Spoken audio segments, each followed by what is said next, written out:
personne que vous venez de voir, c'est Lewis Hamilton. Mais je vous parle pas du septuple champion du monde, ni même du recordman de pole position, de tour en tête, de points de carrière, de titre de champion du monde. Non, je vous parle de Lewis Hamilton dans les années 90, fan de voitures télécommandées et qui commence à peine à rentrer dans le monde du sport automobile. Dans cette vidéo, on va retracer la vie complète de Lewis Hamilton et comprendre comment il est passé d'un pilote de voiture télécommandée à l'un des plus grands pilotes automobiles au monde. Alors si vous ne le connaissez pas, je vous le résume en deux phrases. Lewis Carl Davidson Hamilton est un coureur automobile britannique né le 7 janvier 1985 à Stevenage au Royaume-Uni. Il est l'un des meilleurs pilotes de Formule 1 au monde, si ce n'est l'un des meilleurs pilotes automobiles. Aujourd'hui, il est le pilote le plus titré avec la légende Michael Schumacher en termes de championnat du monde. Ils sont donc tous les deux 7. Aujourd'hui, Lewis Hamilton roule aux couleurs de Mercedes, mais avec l'un des plus gros transferts de l'histoire de la Formule 1, il va rouler l'année prochaine pour Ferrari. Maintenant, place au parcours et à l'histoire de Lewis Hamilton. Alors oui, Lewis Hamilton est arrivé dans le monde du sport automobile grâce aux voitures télécommandées. C'est dans les années 90 que son père, Anthony Hamilton, lui a offert une voiture. Il va alors kiffer, il va jouer des heures, des jours, des semaines entières, jusqu'en 1993 pour ses 8 ans, Anthony Hamilton lui offre un karting.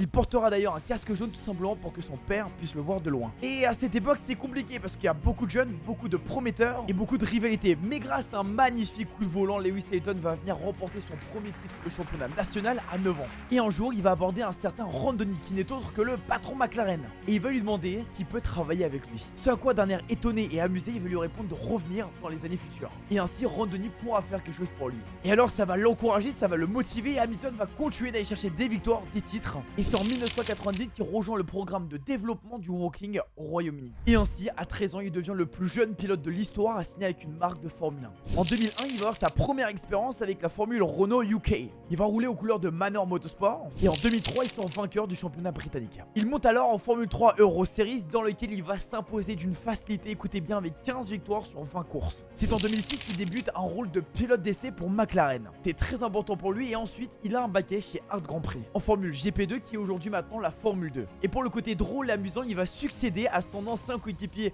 de karting Nico Rosberg et son futur énorme rival en Formule 1. Et pour ça, je vais y revenir juste après. À seulement 21 ans, il s'impose déjà en GP2 devant Nelson Piquet Jr.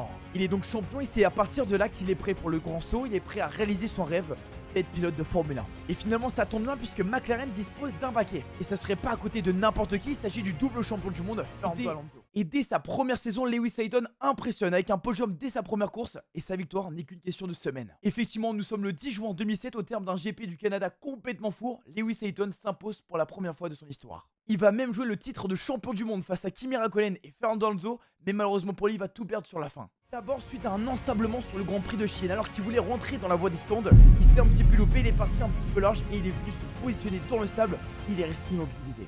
Et ensuite nous sommes à la dernière course du championnat du monde et ça va se jouer au Brésil entre Kimi Räikkönen et lui-même.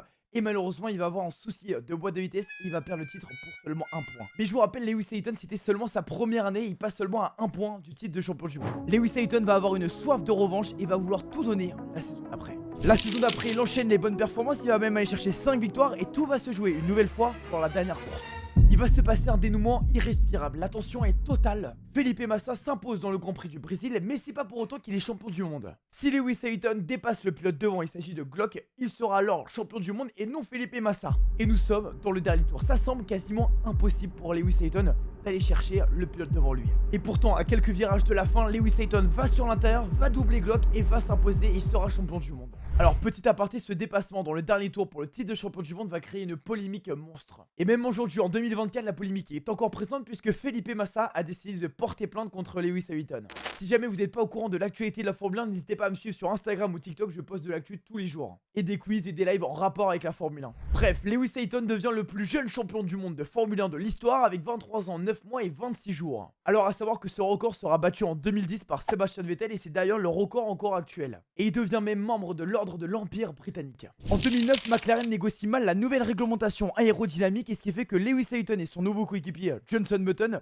laisseront triompher Red Bull et Sebastian Vettel. Approché par Mercedes qui cherche un second souffle, Lewis Hamilton hésite, réfléchit et se laisse convaincre par les arguments de Niki Lauda. Et c'est un choix qui va à l'encontre de la plupart de ses supporters. Mais malgré ça, Lewis Hamilton rejoint Mercedes, rejoint les flèches d'argent et ça va être l'un des choix les plus forts, les plus intéressants de sa carrière. Et ça tombe bien parce que Mercedes veut se relancer à des gros projets et vont même anticiper la fin des moteurs V8. Ça va être l'arrivée des turbo V6 hybrides 1.6. Hamilton a fait littéralement le bon choix. Ils ont littéralement aucune concurrence. Ça va se jouer le titre entre Lewis Hamilton et Nico Rosberg. Et c'est finalement comme une habitude, Lewis Hamilton va s'imposer lors de la dernière course à Abu Dhabi face à Nico Rosberg. L'année suivante, en 2015, Lewis Hamilton est bien plus confortable et bien plus à l'aise que son coéquipier Valtteri Bottas et va donc logiquement s'imposer pour la 3e fois pour le titre de champion du monde. L'année 2016 est l'une des saisons les plus passionnantes de ces dernières années avec toujours une bataille entre Lewis Hamilton et Nico Rosberg parce que Mercedes est toujours au-dessus.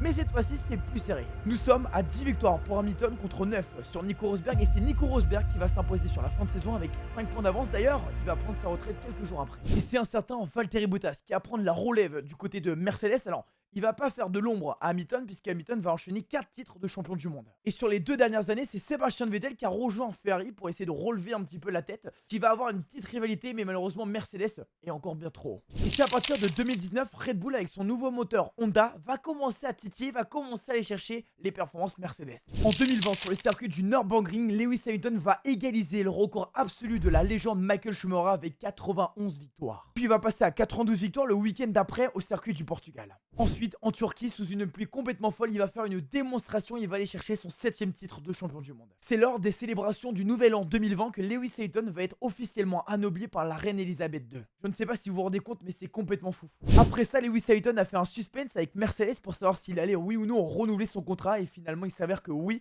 il va renouveler jusqu'en 2023. Arrivons maintenant en 2021, l'une des plus belles saisons de la Formule 1, qui s'est avérée extraordinaire pour certains ou totalement honteuse pour d'autres personnes. Nous avons eu l'une des plus belles saisons de l'histoire de la Formule 1 et d'ailleurs Lewis Hamilton a accompli quelques succès, notamment avec les 100 pôles et les 100 victoires. Malheureusement pour Lewis Hamilton, ce fut une année de désillusion. Avec un Max Verstappen et une Red Bull motivés comme jamais, Lewis Hamilton va devenir le chasseur dans l'histoire de cette saison alors qu'habituellement c'est plutôt lui le chassé. Il va devoir aller chercher Max Verstappen pour être champion du monde. Et maintenant vous connaissez la chanson, nous sommes dans la dernière course de la saison, nous sommes à Abu Dhabi, tout va se jouer pour le titre de champion du monde. Les deux pilotes ont exactement le même nombre de points, donc c'est-à-dire que celui qui finit devant l'autre sera champion du monde. A savoir que Max Verstappen a le plus de victoires.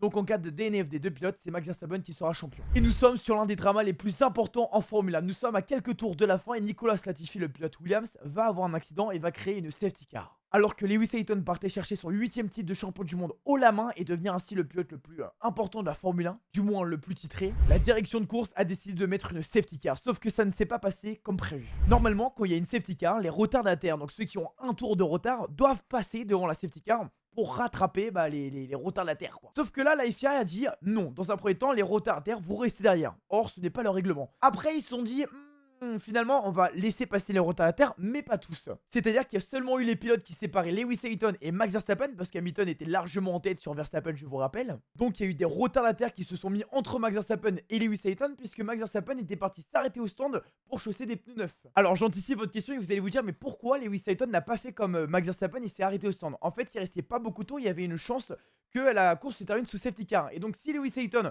s'arrêtait au stand, et bah Max Verstappen aurait fait la stratégie inversée, il ne serait pas arrêté au stand. Et si la course se terminait sous safety car, alors Max Verstappen aurait été champion du monde.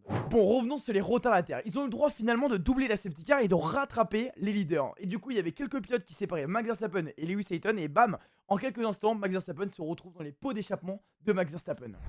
De Lewis Hamilton. Par contre, les retardataires qui étaient derrière Max Verstappen, eux, on s'en fout. Ils ont respecté le règlement, mais à moitié. Ça a permis à Max Verstappen de se retrouver au pot d'échappement de Lewis Hamilton, sauf que Max Verstappen s'était arrêté au stand derrière. Donc il y avait des softs neufs contre des hard usés pour Lewis Hamilton. Et avec des gommes tendres beaucoup plus fraîches, le néerlandais a tenté une attaque au virage numéro 5. Du virage numéro 6 au virage numéro 9, Lewis Hamilton donne tout. Il doit aller chercher son titre de champion du monde, il doit tout donner. Et malheureusement pour Lewis Hamilton, ça ne passe pas. Max Verstappen va chercher son premier titre et Red Bull, premier titre depuis 2013. Et finalement, sans avoir commis la moindre erreur à Abu Dhabi, Lewis Hamilton perdait son 8e titre de champion du monde. À cause entre autres d'une décision surprenante de la FIA. Entre 2016 et 2021, Lewis Hamilton a eu beaucoup de mal à s'en remettre. Ce qui est totalement compréhensible, surtout de la manière dans laquelle ça s'est passé. Lewis Hamilton va alors se réfugier dans un silence qui sous-entend peut-être une fin de carrière. Mais finalement non, puisqu'il sera présent chez Mercedes en 2022 et en 2023. Et là récemment, avec l'un des transferts les plus importants de l'histoire de la Formule 1, il roulera l'année prochaine avec Ferrari. Clap de fin, et voilà, c'est tout pour qui est réellement Lewis Hamilton. J'espère vraiment que cette vidéo, ce genre de vidéo vous a plu. Dites-moi en commentaire ce que vous avez pensé, donnez-moi des axes d'amélioration. N'hésitez pas à vous abonner si ça vous a plu et pour voir d'autres vidéos de ce genre. Je vous rappelle que je suis tous les jours en live sur Twitch et à bientôt.